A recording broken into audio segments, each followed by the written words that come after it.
On a tous entendu ça, n'est-ce pas? Le petit-déj, c'est le repas le plus important de la journée. Mais et si tout ça, c'était une énorme arnaque? Si cette première bouchée qu'on nous vend comme essentielle était en train de saboter activement notre énergie et même notre longévité? Alors accrochez-vous bien, parce que ce qui va suivre risque de pas mal bousculer les choses. Voilà, c'est dit. Un crime contre votre longévité. Ça peut paraître un peu extrême, comme ça, mais c'est vraiment au cœur de notre sujet. Car derrière ce mot, crime, se cache une réalité biologique implacable. Et c'est exactement ça qu'on va décortiquer. On ne parle pas juste d'une petite erreur de régime, là, non. On parle d'un véritable sabotage biologique. Un mécanisme qui se met en place chaque matin orchestré par ce qu'on pourrait appeler la tyrannie du sucre. Pensez au petit déjeuner classique, le jus d'orange, les céréales, la tartine de confiture. En réalité, ce n'est pas vraiment de la nourriture. C'est avant tout un signal biochimique surpuissant qui va déclencher un véritable tsunami d'insuline dans le corps. Et c'est précisément là que tout déraille. Pour bien saisir l'ampleur du désastre, il faut s'imaginer une sorte de bataille. Une bataille silencieuse qui se joue dans notre corps tous les matins. D'un côté du ring, on a l'hormone qui nous met en route. Et de l'autre, celle que notre petit-déj vient de lâcher dans l'arène.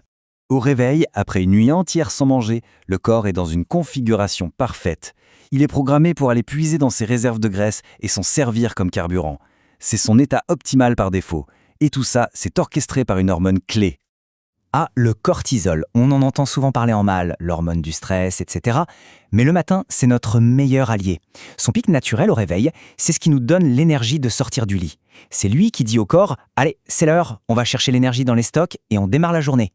Et c'est là que le drame commence. Au moment où l'on avale ces sucres rapides, on fait entrer en scène l'ennemi juré. Un agent qui va littéralement déclarer la guerre à cet état métabolique parfait. Et voici l'antagoniste de notre histoire, l'insuline. L'insuline, c'est l'hormone du stockage. Son message est hyper simple. Alerte, arrivée massive de sucre, on arrête immédiatement de brouiller les graisses et on met tout ça en réserve, vite. C'est l'exact opposé de ce que le cortisol essayait de faire. Donc voilà le conflit en direct. D'un côté, le cortisol qui dit « brûle les graisses » et de l'autre, l'insuline qui crie « stocke le sucre ». En prenant un petit déjeuner sucré, on force un combat. Et devinez quoi? L'insuline gagne à tous les coups. Le résultat est immédiat. La machine à brûler les graisses s'arrête. Net. Et la conséquence directe de ça, c'est cette fameuse montagne russe de l'énergie. Le petit déjeuner classique, c'est le pic violent, l'euphorie, puis la chute libre, le crash. Alors qu'une autre approche, elle, maintient une belle ligne d'énergie stable et durable. Mais attention, ce conflit hormonal, ce n'est que la moitié de l'histoire. Ce pic d'insuline matinale vient aussi interrompre un autre processus, un processus vital qui se déroule pendant qu'on dort. Ce processus, c'est l'autophagie. Pour faire simple, c'est l'équipe de nettoyage interne de notre corps. Pendant la nuit, elle fait le tour, elle répare ce qui est abîmé, elle recycle les déchets cellulaires, bref, elle fait le grand ménage pour que tout reste en parfait état. C'est un mécanisme fondamental pour la longévité. La séquence est effrayante de simplicité. Le corps passe des heures dans ce précieux mode de régénération. Et là, bim, la première bouchée de sucre. Le signal est si puissant que le corps appuie sur le gros bouton rouge d'arrêt d'urgence. Le nettoyage cellulaire est terminé, instantanément. Le changement est donc radical. Il n'est même pas 9 h du matin que le corps a déjà abandonné son mode réparation et nettoyage pour basculer en mode stockage et gestion de crise inflammatoire. Et ce terrible coup de barre de 11 heures, cette envie irrépressible d'un café ou d'un truc sucré, eh bien, ça n'a rien à voir avec un manque de volonté. Rien. C'est juste la conséquence biochimique et totalement prévisible de la chute du sucre dans le sang après le pic du matin. C'est une simple erreur de carburant.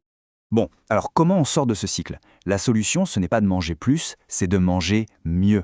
Il s'agit de changer le type de carburant qu'on met dans le moteur au démarrage pour enfin reprendre le contrôle. Le principe fondamental, c'est de donner au corps un carburant qui ne provoque pas de pic d'insuline. Les protéines et les bonnes graisses, voilà des sources d'énergie stables et durables qui vont travailler avec l'état métabolique naturel du matin au lieu de le combattre. Concrètement, ça donne quoi? C'est simple. Option 1, des protéines et du gras, comme des œufs avec de l'avocat. Ça nourrit sans déclencher l'insuline. Option 2, un café noir, sans sucre bien sûr, qui peut suffire pour prolonger l'état de jeûne. Et enfin, option 3, la plus simple. Ne rien manger jusqu'à midi pour laisser le corps terminer son cycle de nettoyage. Et l'enjeu, il dépasse de loin le simple coup de fatigue. Éviter ces pics de sucre quotidiens, c'est protéger les centrales énergétiques de nos cellules, oui, mais c'est surtout un bouclier pour notre cerveau contre le déclin cognitif. Chaque matin, c'est un investissement pour sa clarté mentale de demain. Finalement, la question à se poser est la suivante. Et si l'énergie de toute une journée ne dépendait pas de la volonté, mais simplement du carburant choisi au démarrage? Repenser ce premier repas, c'est peut-être le changement le plus simple et le plus puissant pour reprendre la main sur son énergie et sa santé. La bataille du matin, c'est la plus importante de la journée. Et maintenant, les clés pour la gagner sont là.